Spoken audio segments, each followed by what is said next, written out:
The sky turned dark at noon, not from clouds, but from something worse.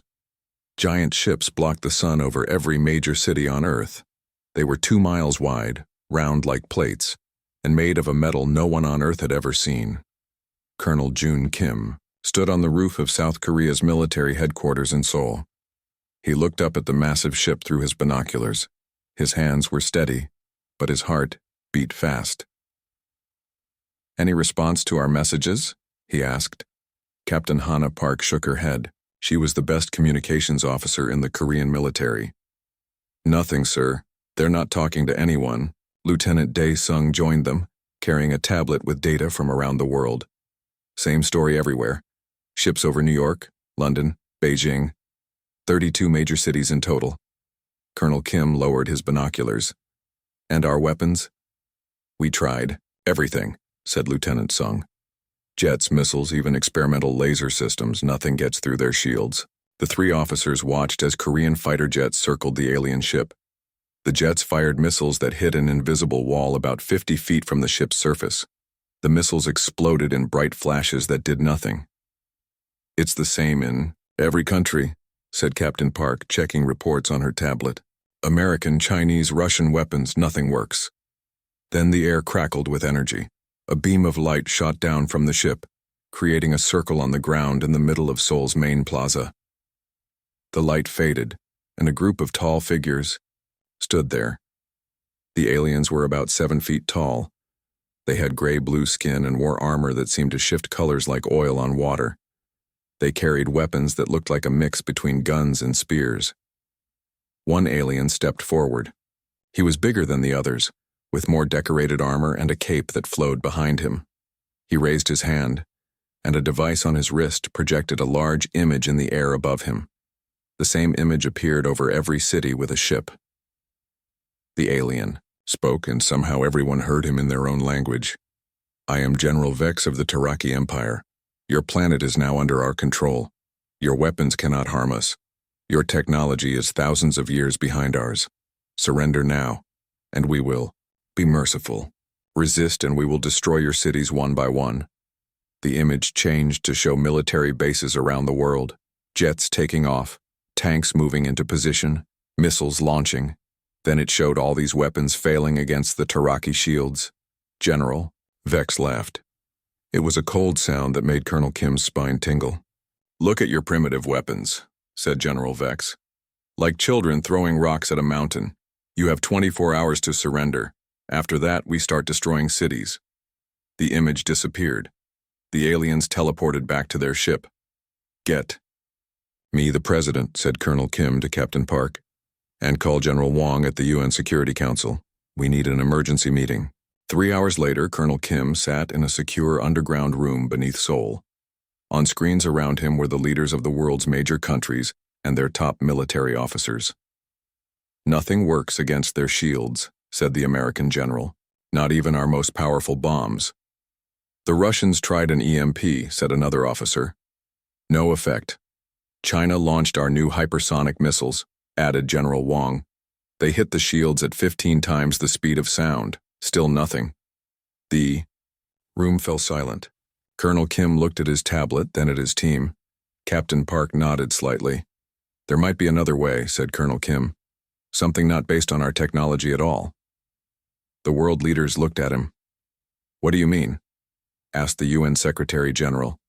"Project Seismic Response," said Colonel Kim. "It's been a secret program for 10 years. There were confused looks around the room. "I've never heard of this program," said the American president. "Only 5 people in the world knew about it," said Colonel Kim. "Until today." He tapped his tablet, and images appeared on everyone's screens. They showed a massive underground facility built inside a mountain. "We didn't build weapons to fight in space or air," said Colonel Kim. "We built a way to use Earth itself as a weapon." "Use Earth? How?" asked the British Prime Minister. "The project leader can explain better than I can," said Colonel Kim. Ibar nodded to Captain Park, who pressed a button on her console. A new face appeared on the screens. A woman in her 50s with short black hair and glasses. "I am Dr. Suk Lee," she said. "For 10 years, I've led a team studying how to control seismic waves." Earthquakes? Asked the French president. You want to cause earthquakes? Not exactly, said Dr. Li. We've developed technology that can create precise vibrations in the Earth's crust, not random destruction like natural earthquakes.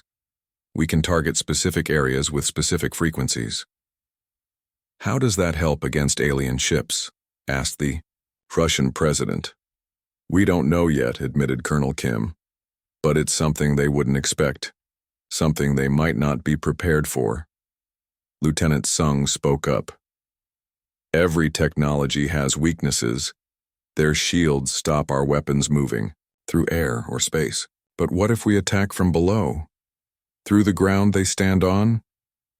The world leaders looked skeptical. It sounds desperate, said the American president. We are desperate, replied Colonel Kim. Unless someone has a better idea? No one spoke. How? Soon can you be ready? Asked the UN Secretary General. The system is built, said Dr. Li, but we've never used it at full power. We need time to run tests. We don't have time, said Colonel Kim. We have 21 hours until General Vex's deadline. Then we'll have to take risks, said Dr. Li. I need to get to the main facility on Jeju Island. Colonel Kim nodded. Captain Park and Lieutenant Sung will go with you. I'll coordinate from here. This is highly irregular, said the American general. We should focus on evacuation and conventional defense. Do both, said Colonel Kim. But give us a chance. Sometimes the best weapon is the one your enemy doesn't see coming. As if to answer him, every screen suddenly showed General Vex's face. He had hacked into their secure meeting. Planning your surrender, humans? He asked with a smirk. Your primitive weapons amuse me. My soldiers are already landing in small groups to assess your world's resources. Colonel Kim's tablet beeped with alerts. Taraki scout ships were landing outside major cities. Even now you hide underground like scared animals, said General X. Is this the best Earth can offer? The alien general laughed again and ended his transmission. Colonel Kim looked at his team. Let's move. Captain Park, Lieutenant Sung. Go with Dr. Li to Jeju Island. Now. As they rushed out, Colonel Kim turned to the screens of world leaders. Keep his attention with your conventional forces, he said. Make him think that's all we have. And if your plan fails? Asked the Chinese president. Colonel Kim's face was grim. Then humanity tried everything it could. Outside, the alien ships still blocked the sun. Darkness covered the earth. But in that darkness, a small team raced to find a light. The helicopter flew low over the water. Captain Hannah Park looked out the window at the dark ocean beneath them. The sun was setting, painting the sky orange and red. In the distance, she could see Jeju Island growing larger. How much farther? Asked Lieutenant Dae Sung. He checked his watch. We have 19 hours until the alien's deadline. 10 more minutes, said the pilot. We're staying low to avoid their scanners. Dr. Suk Lee sat quietly, reviewing data on her tablet. She had hardly spoken since they left Seoul. Dr. Lee, said Captain Park, can you tell us more about this project? How can Earth itself be a weapon? Dr. Lee looked up. Her eyes were tired but determined. Earth is always moving, she said. Tectonic plates shift constantly, usually too slow for us to feel, but sometimes they release energy suddenly. That's an earthquake.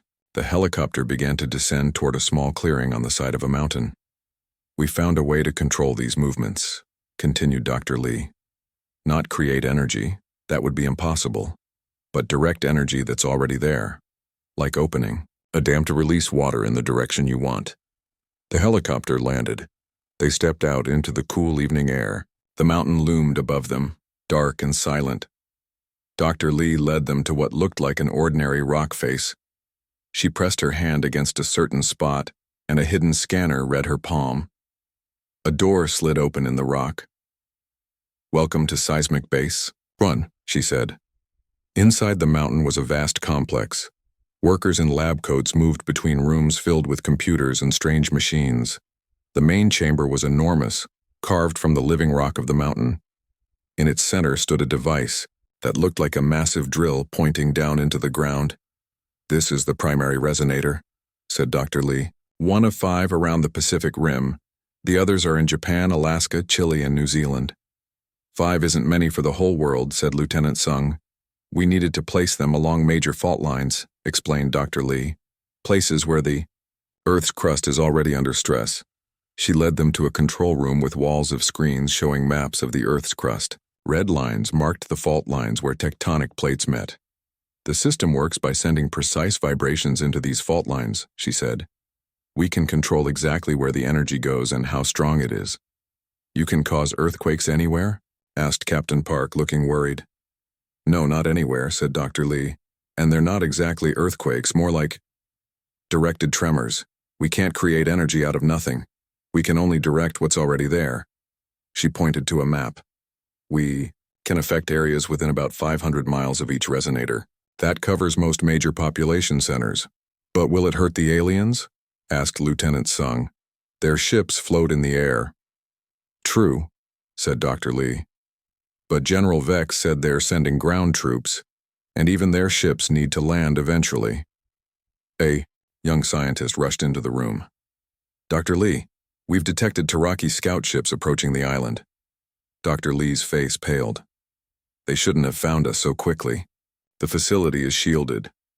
"They might be doing random searches," said Captain Park. "Or they detected our helicopter." "How long until they reach us?" asked Lieutenant Sung. 15 minutes, said the scientist. "Maybe less." Dr. Lee turned to a control panel. "We need to power up the system now. We haven't done a full test yet, but we don't have a choice." "What happens if it goes wrong?" asked Captain Park. Dr. Lee's hands paused over the controls. "Best case, nothing. Worst case, a major earthquake." Captain Park and Lieutenant Sung exchanged looks. "Do it," said Captain Park. "We're out of options." On his command ship, General Vex watched screens showing his scouts landing on Earth. He smiled as reports came in. Human military forces retreating, cities in panic, governments arguing about surrender terms. "Pathetic," he said to his second-in-command. "They'll be mining resources for us within a week." "Sir," said an officer at a scanner station, "we're detecting unusual energy readings from an island in the Eastern Sea." General Vex frowned. "Show me." A map appeared on the main screen, zooming in on Jeju Island. "The energy pattern is unlike anything in our database," said the officer. "It appears to be coming from inside the mountain." "A weapon?" asked General Vex. "Unknown, sir, but the energy is growing." General Vex thought for a moment. "Send a strike team. 10 warriors should be enough for whatever primitive technology they're hiding." He turned back to planning the occupation of Earth and broadcast another message to the humans. "I want them to see how easily we find their secrets." In the facility, alarms blared. The screens showed 10 Taraki ships landing in the clearing where the helicopter had touched down. "They're here," said Lieutenant Sung. He checked his rifle, though he knew it would do little against Taraki armor. "We need more time," said Dr. Lee. "The resonator needs 5 more minutes to reach minimum power." "I'll give you that time," said Lieutenant Sung. He turned to the 20 security personnel in the room. "With me, we'll slow them down." Captain Park grabbed his arm. "That's suicide." Lieutenant Sung smiled grimly. "Maybe. But Earth needs this chance." He and the security team ran toward the entrance. Captain Park stayed with Dr. Lee at the controls. "How will we know if it works?" asked Captain Park. "We'll feel it," said Dr. Lee. "The whole mountain will shake." Lieutenant Sung positioned his men at defensive points in the entrance tunnel. They didn't wait long. The outer door buckled under some powerful force, then tore open. Tall figures in shifting armor stepped through. "Fire!" ordered Lieutenant Sung. Bullets pinged off the alien shields. The Taraki raised their weapons and fired back. Blue energy bolts hit 2 security officers who dropped instantly. Lieutenant Sung and his men fell back to the next defensive position. They fired special explosive rounds that created thick smoke. It wouldn't stop the Taraki, but it might slow them down. Through his earpiece, Lieutenant Sung heard Captain Park. 3 more minutes. The Taraki advanced through the smoke. Lieutenant Sung ordered another retreat. On his ship, General Vex watched the battle through his warriors' helmet cameras. More human toys, he said, laughing. They hide in a mountain and think they're safe. His second-in-command pointed to energy readings. Sir, the power in the mountain is still growing. General Vex frowned. Tell our warriors to move faster. Find whatever device is creating that energy and destroy it. Lieutenant Sung had only 5 men left. They had retreated to the final door before the main chamber. Behind that door, Dr. Lee was racing to activate the resonator. 1 minute, came Captain Park's voice. We won't last that long, said Lieutenant Sung as the Taraki rounded the corner. He made a decision.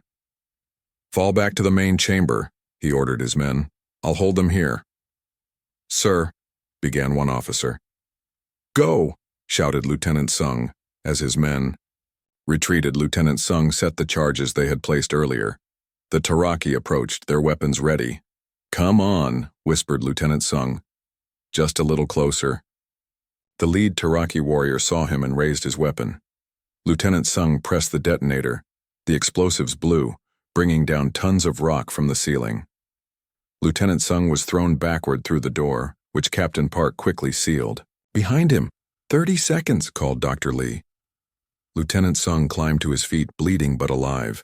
The collapse won't hold them long. It doesn't need to, said Dr. Lee. She pressed a final sequence of buttons. The resonator hummed, growing louder and higher in pitch.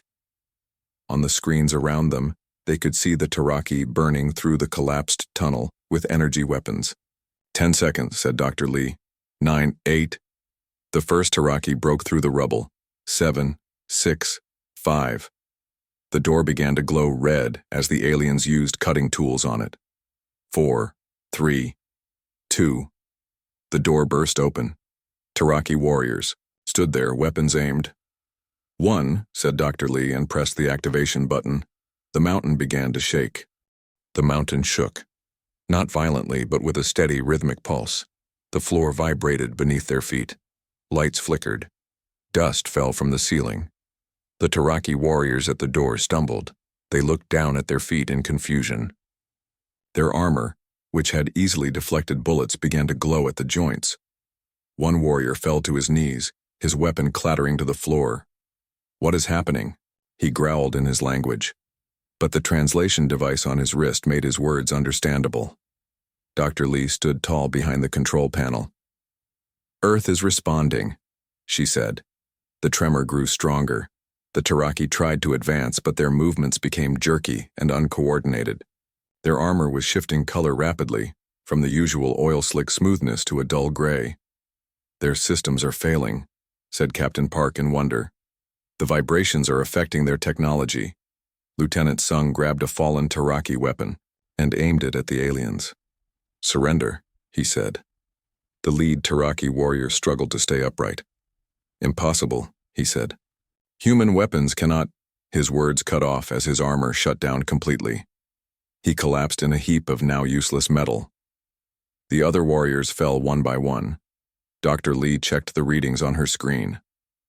The resonator is at 20% power. The vibrations are targeted at this facility only. Can we expand the effect? Asked Captain Park. Target their ships? Not yet, said Dr. Lee. First we need to contact Colonel Kim and the other resonator sites. Lieutenant Sung kept his weapon pointed at the fallen Taraki as Captain Park established a secure connection to Seoul. Colonel Kim was in the underground command center when the call came through. His face lit up when he saw Captain Park on the screen. It works? He asked immediately. Yes, sir, replied Captain Park. The seismic vibrations disable their armor somehow. We've captured 10 warriors. The resonator is stable at 20%. Power, added Dr. Lee. The effect extends about 1 mile from the facility right now. Colonel Kim turned to the screens showing world leaders. We have a chance, he said. The weapon works. One facility affecting 1 mile is not enough, said the American general skeptically. It's just the beginning, replied Colonel Kim. Dr. Lee, can you coordinate with the other 4 facilities? Yes, said Dr. Lee. But we need a plan. We can't shake the whole planet at once. Colonel Kim nodded. We need to lure their ground forces to specific locations, places where your resonators can affect them. A trap, said the Russian president, leaning forward with interest. Exactly, said Colonel Kim. We make them think we're retreating to certain areas, then we activate the resonators there. The Chinese president spoke up. My forces can create a fighting retreat to these locations. She pointed to spots on the map near the resonator sites. As can mine, said the American president. Good, said Colonel Kim. Dr. Lee, how soon can the other resonators be ready? 6 hours, she replied. Maybe less now that we know the correct frequency. Then we have our plan, said Colonel Kim. Begin the retreat. Make it look real. On his command ship, General Vex received the report from his strike team. Then nothing. Silence. What happened? He demanded. Where's the strike team? We lost contact, sir, said his officer. Last report mentioned unusual vibrations. An earthquake? Asked General Vex.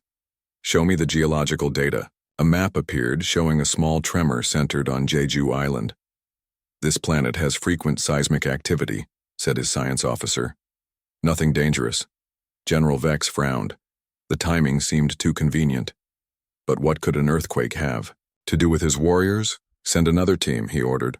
A larger one. 20 warriors and heavy weapons. Sir, said his second in command, perhaps we should just destroy the mountain from orbit. General Vex considered this, then shook his head. No, I want to know what they're hiding first. Besides, our ground forces are advancing everywhere else. The humans are retreating. He looked at the global map, showing blue dots where his troops were landing and red dots where human forces were falling back. They run like frightened animals, he said, laughing. Send the message to all ships, begin the next phase. Land more troops. In the Jeju facility, Lieutenant Sung studied the Taraki armor. The aliens themselves had been locked in a secure room, but their equipment was spread out on tables for examination. The armor is amazing, he said to Captain Park. It uses some kind of energy field that normally blocks our weapons, but not Earth's vibrations, said Captain Park. Why? Dr. Lee joined them, looking tired but excited. I have a theory. Their technology is built for space travel in stable environments. They've never encountered a planet that fights back. She pointed to delicate crystals embedded in the armor joints.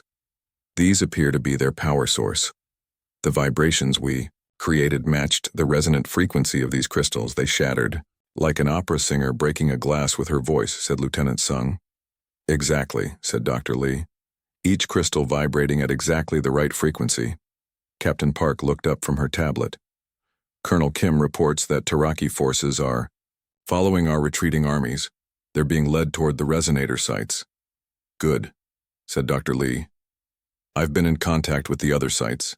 Japan and Alaska are already powered up. Chile and New Zealand need another hour. A warning flashed on the main screen. More Taraki ships approaching, said Lieutenant Sung. A lot more. Colonel Kim watched from Seoul as the plan unfolded.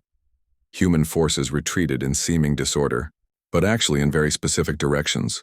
Taraki troops followed, confident in their superior technology. His phone rang. It was Dr. Lee. All resonators are online, she said. We're coordinating the frequencies. Each site has studied the Taraki armor we captured and found its weak points. How long until you can activate all 5 together? Asked Colonel Kim. 1 hour, said Dr. Lee. But Colonel, there's a problem. The Taraki have sent a much larger force to Jeju. They suspect something. Colonel Kim's face hardened. Can you hold them off? Not for long, admitted Dr. Lee. And if they destroy this facility, the whole network will be weakened. Colonel Kim made a quick decision. Activate the Japanese resonator now. Target the Taraki ships heading for Jeju. But the plan, began Dr. Lee. Has changed, said Colonel Kim. We need to protect the main facility. On his ship, General Vex was watching the troop movements with satisfaction when an alert sounded. Seismic activity detected in northern Japan, reported an officer. General Vex barely glanced at the report. Another earthquake. This planet is unstable. Then multiple. Alarms blared. On the screen, 20 Taraki ships approaching Jeju Island suddenly lost altitude. They wobbled in the air, then plummeted into the sea. "What happened?" roared General Vex, standing up. "Unknown, sir. Their systems just failed." General Vex stared at the screen. First the strike team, now these ships. All near the same island, all after seismic activity. A cold feeling grew in his stomach. Could the humans have weaponized their planet's instability somehow? "No," he said aloud. "Impossible. Their technology is too primitive." His second-in-command approached cautiously. "Sir, should we pull back our ground forces until we understand?" "What happened?" General Vex slammed his fist on the console. "No, we advance. Double the landing parties. I want boots on the ground in every major city within 6 hours." He pointed to Jeju Island on the map. "And prepare the orbital cannons. That mountain comes down." Now, in the Jeju facility, cheers erupted as they watched the Taraki ships crash into the sea. "It worked," said Lieutenant Sung. "The Japanese resonator affected their ships too." Dr. Lee nodded, but her expression remained serious. "Yes, but we've shown our hand now. General Vex will realize what we're doing." As if in answer, alarms sounded. Throughout the facility, energy buildup detected in orbit, announced a technician. "The Taraki command ship is charging weapons." Dr. Lee turned to Captain Park. "We need to activate all resonators immediately, full power." "But you said they weren't ready," said Captain Park. "They're not," admitted Dr. Lee. "But we have no choice." Captain Park looked at Lieutenant Sung, who nodded. She turned back to Dr. Lee. "Do it," she said. Dr. Lee's fingers flew over the controls. "All resonators activating synchronized frequency, full power in 30 seconds. On the main screen, they could see the Taraki command ship's cannon glowing brighter, aiming directly at their mountain. 15 seconds, said Dr. Lee. The mountain began to shake more strongly than before. 10 seconds. Across the world, 4 other mountains also began to shake. 5. The Taraki cannon reached full power. "Now," shouted Dr. Lee, and the earth responded. The world shook with purpose, not a blind, destructive force, but a focused defense. The earth itself seemed to reject the invaders, vibrating at exactly the frequencies that disrupted Taraki technology. In Seoul, Colonel Kim watched as the massive new Taraki ships lost power. They didn't fall from the sky all at once. Instead, they drifted down slowly, their anti-gravity systems failing gradually. It was almost peaceful, like leaves floating to the ground in autumn. General Vex was not peaceful. His armor, which had resisted the first wave of vibrations, now flickered and sparked. The translation device at his wrist sputtered out random sounds. "Impossible," he said, his voice now barely translated. "You can't... primitive... how..." Colonel Kim stepped forward. "You made a mistake, General. You thought our planet was a weakness. You laughed at Earth's instability. But we learned to live with it, to build around it, to understand it." Nearby buildings swayed but didn't fall. They were designed to withstand earthquakes. The roads cracked but remained passable. Emergency systems, built for seismic events, activated automatically. "Look around you," continued Colonel Kim. "Our cities bend with the Earth's movement, they don't break. We don't fight our planet, we work with it." General Vex struggled to remain standing as his armor systems failed completely. His personal ship, so advanced moments ago, settled to the ground with a heavy thud, its lights going dark. Colonel Kim's phone rang. It was Captain Park. "Colonel, we've pushed the resonators to 130%, she said, her voice tight with tension. "They can't take much more." "Is it enough?" asked Colonel Kim, watching as General Vex finally fell to one knee. "Yes," said Captain Park. "All Taraki ships are affected, their entire fleet is losing power. But there's a problem." "What kind of problem?" "The resonators are overheating. If we don't reduce power soon, they could explode. That would cause real earthquakes, devastating ones." Colonel Kim looked at General Vex, who was now struggling to remove his malfunctioning armor. "Hold for one more minute," said Colonel Kim. "I need to end this now." He put the phone away and approached the alien general. Soldiers moved with him. "Weapons ready." "General Vex," said Colonel Kim. "Your invasion has failed. Surrender now, and we will treat your people fairly." The Taraki leader looked up. Without his technology, he seemed smaller somehow, but his eyes still burned with pride. "The Taraki Empire does not surrender," he growled. "Then the Taraki Empire will die here," replied Colonel Kim evenly. "Our resonators are still increasing in power. Soon, no Taraki technology will function, anywhere on Earth or in orbit. Your ships will fall. Your warriors will be helpless." He gestured to the buildings around them. "But our cities will stand. Our people will survive. Because we built for this. We expected this." For the first time, uncertainty showed in General Vex's alien features. "You planned for this attack?" he asked. "You knew we were coming?" Colonel Kim shook his head. "No. We planned for earthquakes, for tsunamis, for volcanoes. Earth has always been unstable. We learned to be ready for anything." He knelt down to look the general in the eyes. "That's something you didn't understand about humans. We've always lived on the edge of disaster. It made us stronger, more adaptable." General Vex was silent for a long moment. Around them, the last of the Taraki ships settled to the ground. "How many of my people will die when their ships crash?" he finally asked. "None if you order them to land now," said Colonel Kim. "The resonators are disrupting your technology, not destroying it. Your ships can still make controlled landings if they do it immediately." General Vex stood slowly, his armor hanging heavy and useless on his frame. "And if I give this order, what then?"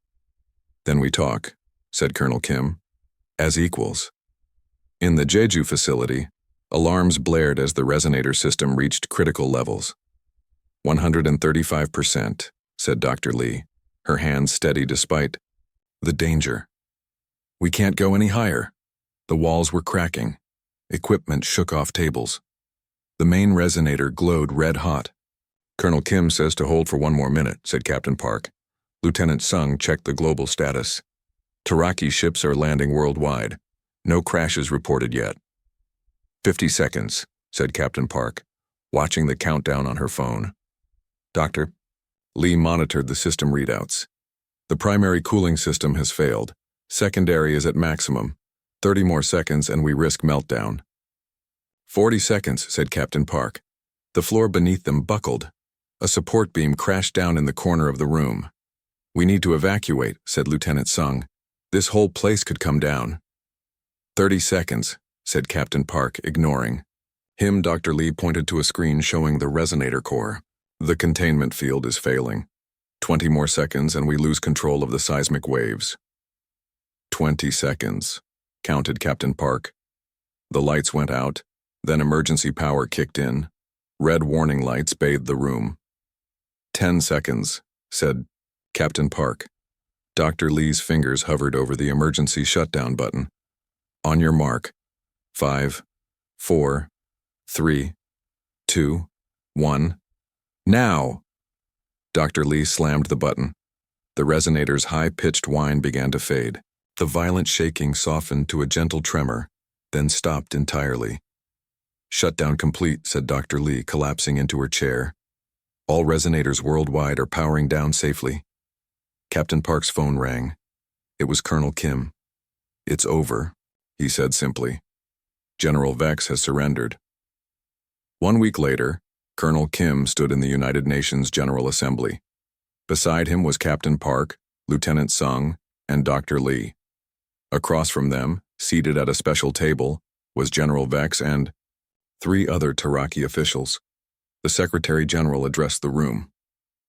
"Today marks a historic moment, the first peace treaty between Earth and another world." Colonel Kim looked at General Vex. The alien commander was wearing a simple robe now, no armor or weapons. Their eyes met, and General Vex gave a small nod of respect. The treaty was simple. The Taraki would withdraw all forces from Earth. In exchange, humans would share their knowledge of adapting to seismic activity. Both sides would establish diplomatic relations. After the ceremony, General Vex approached Colonel Kim privately. "Your resonator technology," he said. "It could have destroyed us completely. Why didn't you?" Colonel Kim considered his answer carefully. "Because that's not who we are. We used Earth's power to defend ourselves, not to conquer. My people have always seen unstable planets as flawed," said General Vex. "To be harvested for resources, not settled. Perhaps that's why you've conquered 100 worlds but never found a home," suggested Colonel Kim. General Vex seemed surprised by this insight. "Perhaps," he admitted. As they parted, Colonel Kim joined his team outside the UN building. They looked up at the sky, where Taraki ships, now functioning normally again, were departing Earth's atmosphere. "Do you think they'll keep the peace?" asked Lieutenant Sung. "I do," said Dr. Lee. "They've seen what we can do, what Earth can do. And we've barely begun to understand the resonator technology," added Captain Park. Dr. Lee's research was just the starting point. Colonel Kim smiled as he watched the last Taraki ship disappear into the blue sky. The general learned an important lesson. Never laugh at a species that has survived on an unstable world for thousands of years. "And never underestimate Earth," said Dr. Lee, placing her hand on the ground beside her. "It's always been our greatest ally." Around the world, cities were rebuilding. The damage had been minimal, far less than what a real earthquake would have caused. Humans were doing what they had always done, adapting, repairing, improving. And deep beneath 5 mountains around the Pacific Rim, the resonators waited, ready if needed, but silent for now. Earth's hidden defenders, born from its own restless nature. The planet continued to spin, its core molten, its crust floating on seas of magma, its fault lines shifting imperceptibly every day. Unstable, powerful, alive, and now respected throughout the galaxy. The world shook. Not just the mountain on Jeju Island, but the ground in 5 key locations around the Pacific Rim. The vibrations spread outward like ripples in a pond, precise and controlled. In the Jeju facility, screens showed the effect spreading. A wave of energy that moved through the Earth's crust, not destroying but disrupting. The readings were steady. The system was working perfectly. On the main screen, they watched as the Taraki command ship fired its cannon. A bright beam of energy shot toward the mountain, but just before it hit, the ship wobbled. The beam missed the mountain by half a mile, hitting the ocean instead. Steam erupted into the sky as seawater boiled instantly. "The ship's stabilizers are failing," said Dr. Lee. "The vibrations are reaching orbit." Captain Park watched in amazement as the massive Taraki ships began to drift off position, not falling but unable to maintain their perfect hover above Earth's cities. "How is this possible?" asked Lieutenant Sung. "They're miles above the ground. The resonators are creating a harmonic wave," explained Dr. Lee. "It travels through the planet's magnetic field. Their ships must use the field for stability." Another Taraki ship tried to fire. Its beam went wild, shooting harmlessly into space. More ships began to drift, their positions becoming random and uncoordinated. "It's working everywhere," said Captain Park, looking at global readings. "Tokyo, Anchorage, Santiago, Wellington, and here. All 5 resonators are performing perfectly." Dr. Lee allowed herself a small smile. "And the ground forces?" Lieutenant Sung checked those readings. "Even better. Their armor is completely disabled in the effect zones. Our troops are moving in to capture them." Colonel Kim stood in the streets of Seoul. Around him, Korean soldiers moved cautiously forward. Ahead of them, Taraki warriors stumbled and fell as their armor failed. Some tried to fight with simple physical strength, but without their technology, they were vulnerable to regular bullets. Kim's radio crackled. "Sir, we're seeing the same thing in all target zones. Their technology is failing."